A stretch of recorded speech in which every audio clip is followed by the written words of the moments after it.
What is going on, YouTube? PPS back here. My guy Monotone back past the prop. 4 plays for you guys today: two NBA, two MLB.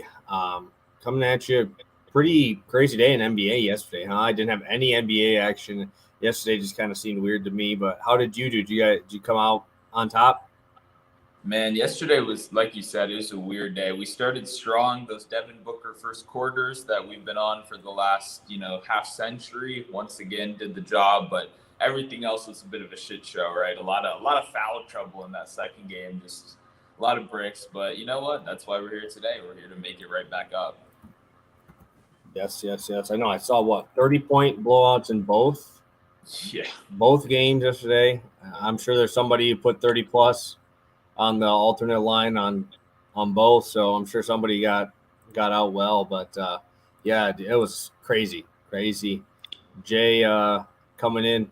I didn't even get to check out those Vegas Insider ones. Like I said, I've been kind of a little bit had some work to get done this morning. But yeah, we're back here ready to go. What's up, Well, Jason?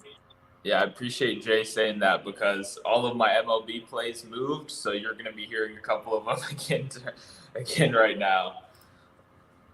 We got Steve popping in as well. I'll give you guys a little bit um, to pop in.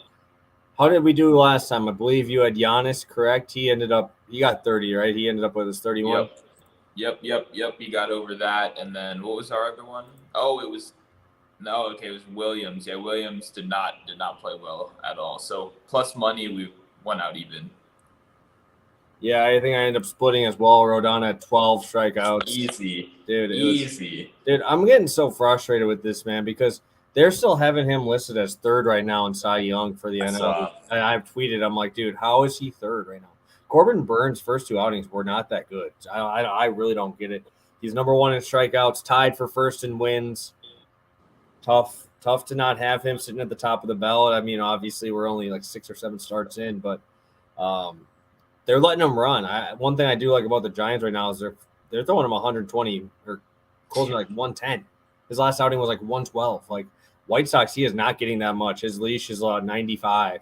So he ended up giving him another inning, ended up getting up to 12 Ks. It's nice to see my two guys that I was way out on the reach for. I was getting in front of my fantasy drafts are both sitting in top three of AL and NL Cy Young with Kevin Gausman as my second guy. So I'm very happy to see that. And yeah, let's get rolling. We'll get right into it.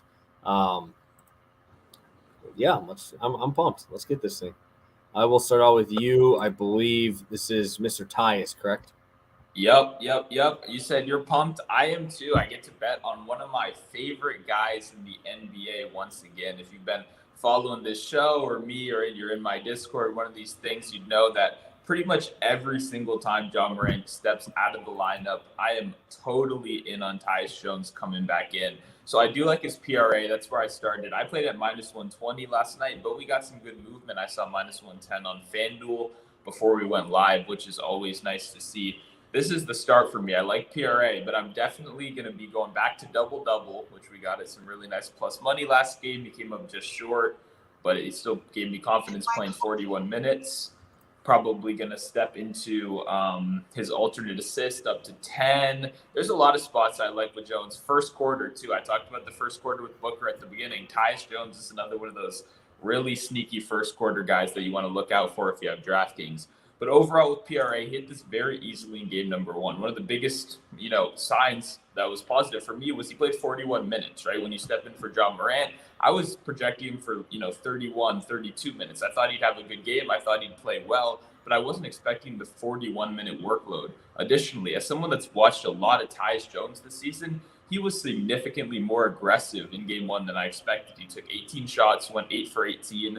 Still got over this number very easily, obviously. But that obviously brings your assist production down. He had 5 assists, but he did lead the team with 12 potential assists. And yeah, he grabbed, I believe, 6 rebounds along with it. So great production in game number one. I don't think he's going to be quite as aggressive. I've been penciled in for about the 15-shot range. I think that's where he lives. That's a good place for him. So I think we see the shot production regress a little bit, but I do think we see the assist production increase. So I think Jones gets there in kind of every way. Like I said, I like the assist. I like the threes. I like the first quarter. We'll go it all. But PRA, I think that's the safest. I think it provides the best value. So that's what I'm going with here.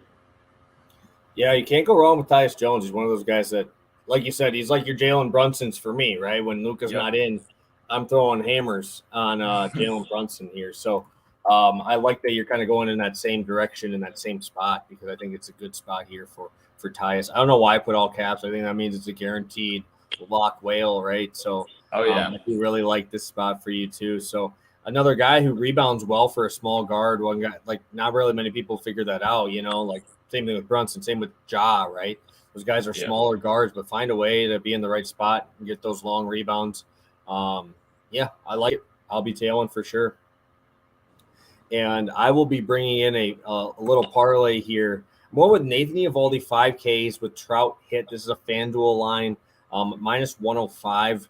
I mean, Trout is I'm not going to get in the way of this buzzsaw right now. Obviously, facing Shane McClanahan. Obviously, that is not the greatest matchup in the world. I'll take the lefty-righty matchup any day I can here, especially when Trout is kind of hitting the way he is.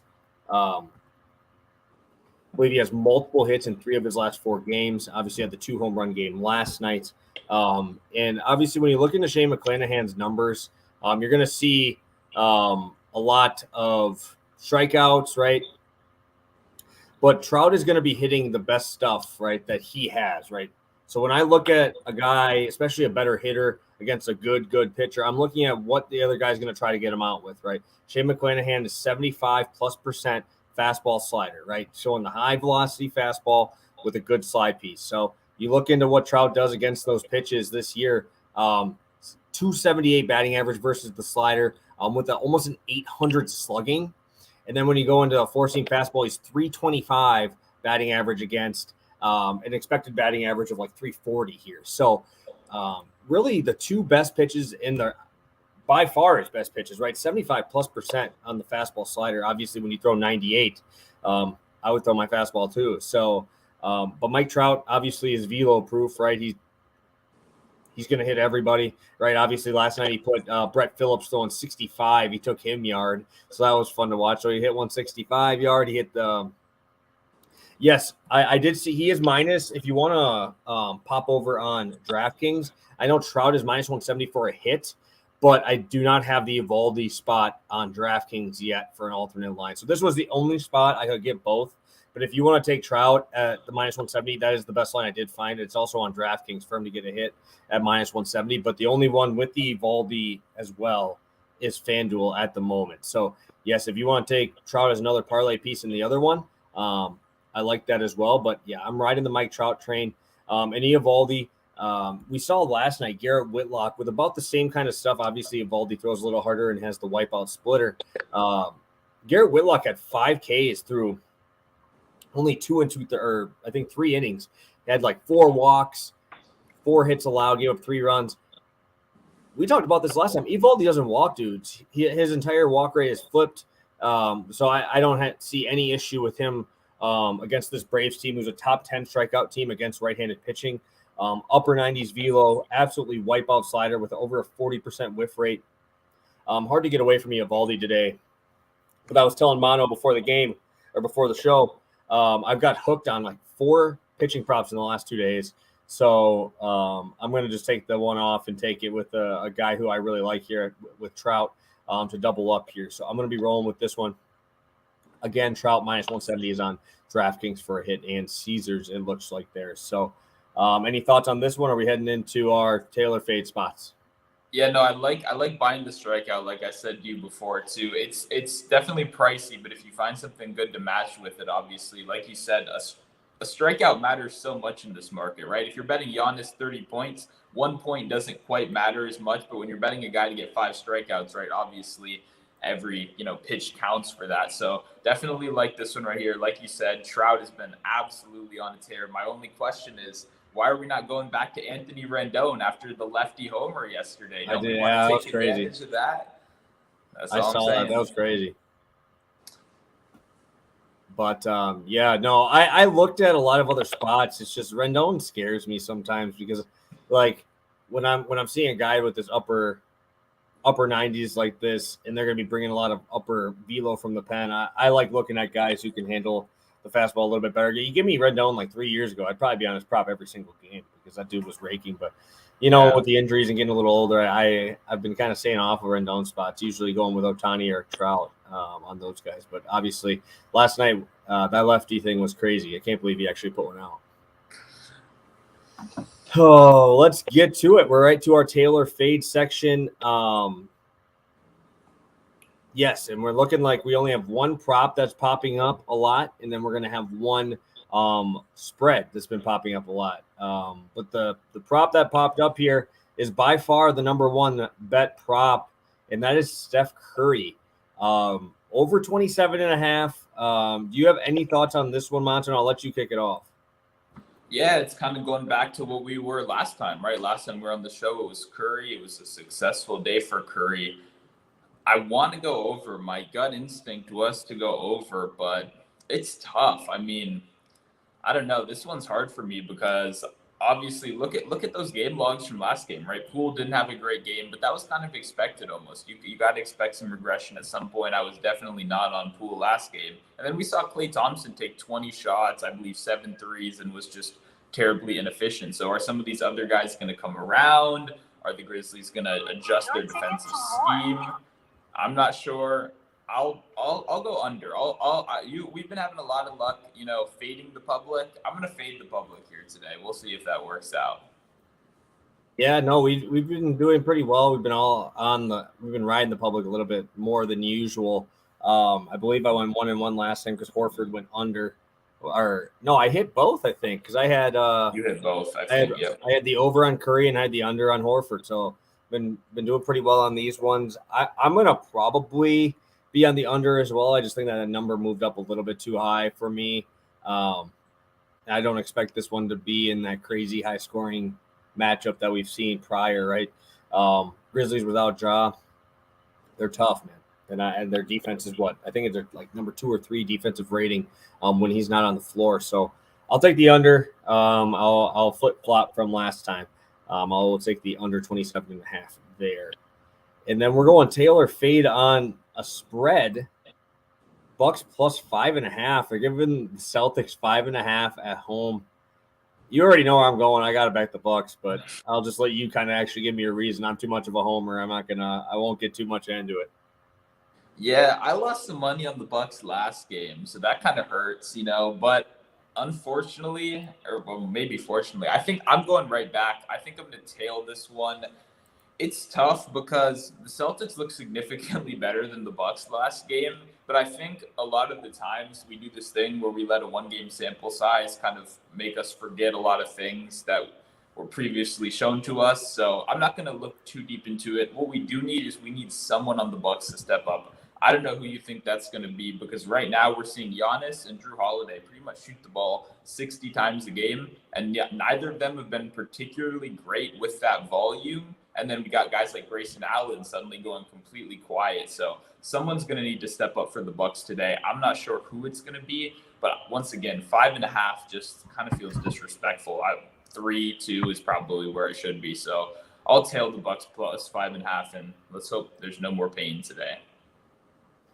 Yeah. I don't know what happened to him either. The minutes have kind of been spread out a little bit differently than I expected as well. So, I don't know. I don't have any answers for you on this Bucks thing because they're just changing up stuff that they usually didn't do during the regular season and last year. We just had more guys making shots, right? Middleton being out, it's starting to get to him a little bit more. But I still don't think the series is over. A lot of people are writing off the Bucks now that they lost home court. But man, it's tough. It's tough for me to kind of just give these guys up, coming back as the champs, So I will be backing this one. Like I said, I am a homer here, so keep that in mind. So let's get to your second spot, going right back to that Bucks game. I'll let the perfect transition. I will bring you right on in. Yeah, no, that was a perfect transition because this prop is kind of exactly in the same vein of we hear a lot of people kind of, like you said, writing this series off, bringing up those home road splits for Giannis, talking about how you really want to only target his points at home. He's not playing as well on the road. But at the end of the day, I still do believe that Giannis is the best player left in the playoffs. Absolutely dominant. I mean, he's shown it. I don't really have to tell you guys that.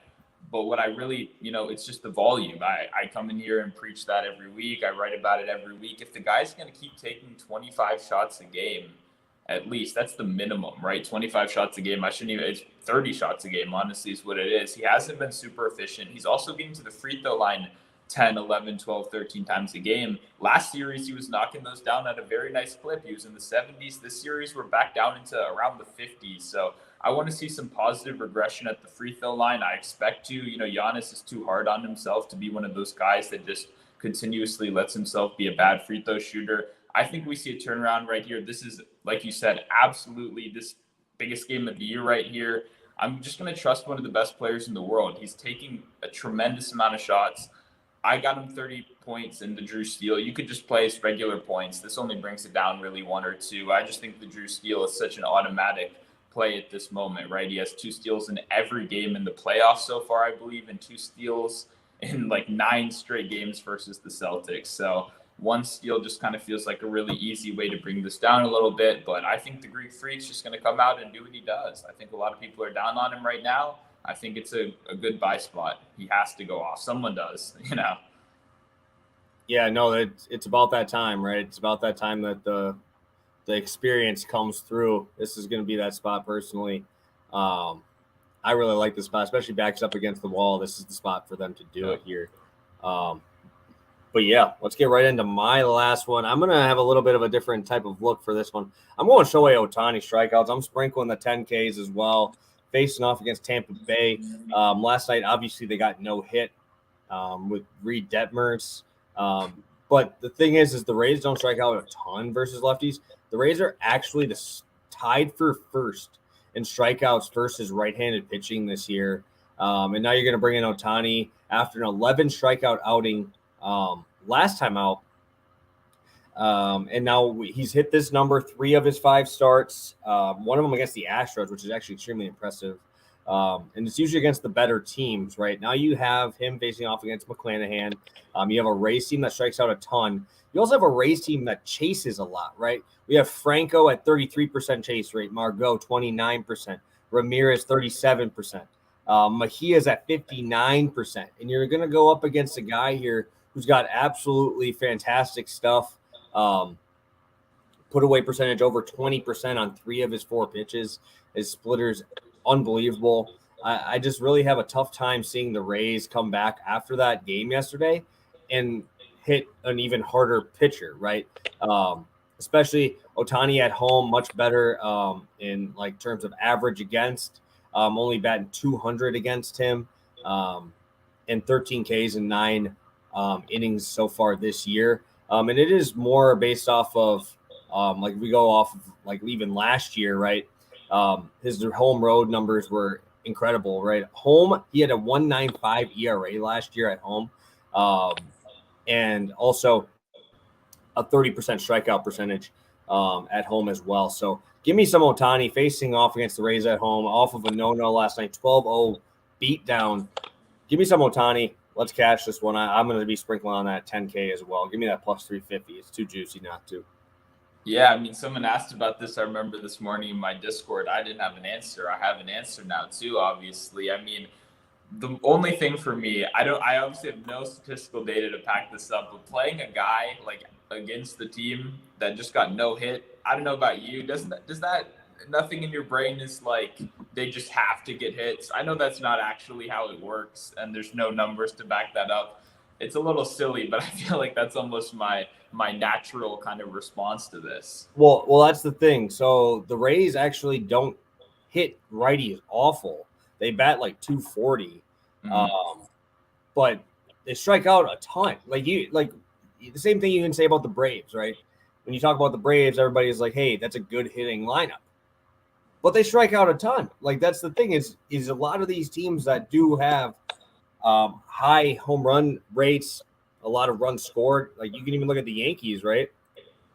Great lineup, strikes out a ton. That's kind of the way the new baseball is now. You're going to be like Stanton batting 240, give me 40 homers and K 200 times, and that's successful, right? That's the way the new era is coming around. So yeah, I'm going to be going with this. Like I said, Ohtani could give up 3 runs tonight. Like the Angels could lose this game, but the Angels are starting to kind of give Ohtani a little bit more leeway now, a little bit extra. Past that 85 mark where last year that was usually about his cap. So I'm gonna roll this one out. If I can get 6 innings, I think we can get to this number. Yeah, and I mean he looks pretty good out there too, right? Like he started the season a little bit slow, but he just hit that grand slam recently. Obviously, it kind of looks like we're just getting a better version. He's ramping up, he's getting better, and yeah, I definitely like this one. I'll be telling you out there for sure. Yep, both my plays going to be sitting on that Angels game later in the day, so it's all going to come down to that one. If you guys have any questions, make sure you drop them in the chat. Looks like we have a couple in here. Drew Holiday, over 32.5. Any thoughts on this one? Obviously, without Middleton in there, he's definitely getting that usage bump. He's the highest usage guy, or the highest usage bump without Middleton, with about 8 or 6%, I believe it was when I checked it. You have any thoughts on Drew? Yeah, I almost want to double down and bet Giannis and Drew. Like I really do. But the volume these guys. Just look at those game logs for anyone in here that's like kind of on the edge. These guys are shooting the ball so much. Like it honestly looks like the distribution without Middleton just went directly to Giannis and Drew. So definitely nothing negative to say about this one. I gotta get some way to get Drew involved sometime today. I'll definitely be there for sure. Yeah, if I'm going anywhere, it's probably points, assists. I did the way that Portis and Giannis have been vacuuming rebounds. I don't know if I'd statistically be able to back that up with anything there, but I know when I'm seeing Giannis play as many minutes as he is, the dude just grabs everything relatively close to him. So I would do points, assists. That might be a play for me today. But yeah, that's just me being a Bucks fan watching enough games of Giannis and Portis and Brook all playing together. I would probably stay away from rebounds. Personally, that's my thought on that one. All right, we're on that 22, 23-minute mark. Let's do our quick recap. If you guys have any more questions, drop those in the chat. Smash that like button while you're here, too. We got about 15 people still in here for the whole show. Appreciate all you guys staying in the full time here with us at our impromptu 10 o'clock time here. Let's show off Monotone spots first. Yep. So like I said earlier, it's going to be a Tyus Jones parade today. So we're going assist, double, first quarter, all that. But for show purposes, my favorite overall, I think the safest, best value on the board, Tyus Jones over 24.5 points, rebounds, and assists over at FanDuel. Then we went to Giannis Antetokounmpo, 30 points. Add in a Drew Holiday steal, and you get minus 110 over on DraftKings. If you don't have the ability to do this, just play Giannis, 31 points straight up. Perfect. And then let's get to your Taylor fade answers here. Yep. I'm fading Steph Curry. You've been fading the public. I'm inspired. I think Claypool, we get some bounce backs today. I think he stays just under that number. Perfect. And then I'm tailing the Bucks plus 5.5. I think the number's just a little bit too big. I would have it 2-3, a little bit closer. Yeah, they're on the road. I think they get the job done. Perfect.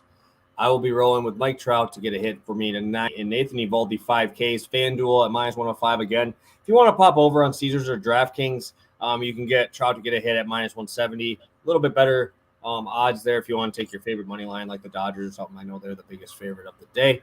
And then I'm going Ohtani over 7.5, minus 105. This is FanDuel as well. And I will be sprinkling on the alternate strikeouts of 10 there too. I will be fading Curry, tailing the Bucks. Believe we're on the same sides for both of those today. Sam bringing up what he's rolling with today. Tyus Jones double, Ohtani 10Ks, and Horford 4 threes, plus 12,500. I mean, I can't. You might as well just lock that in and just watch that money pile up. I like that spot.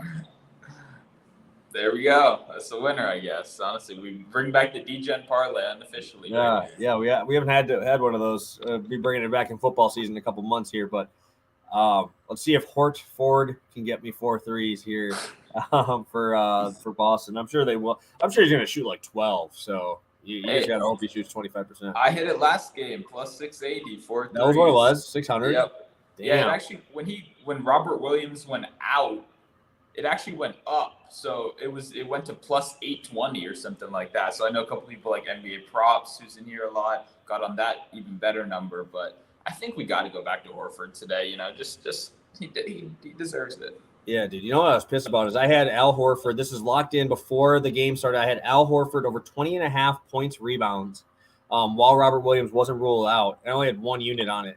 And I should have just threw a freaking hammer on it because he had like 25 points and 8 boards, dude.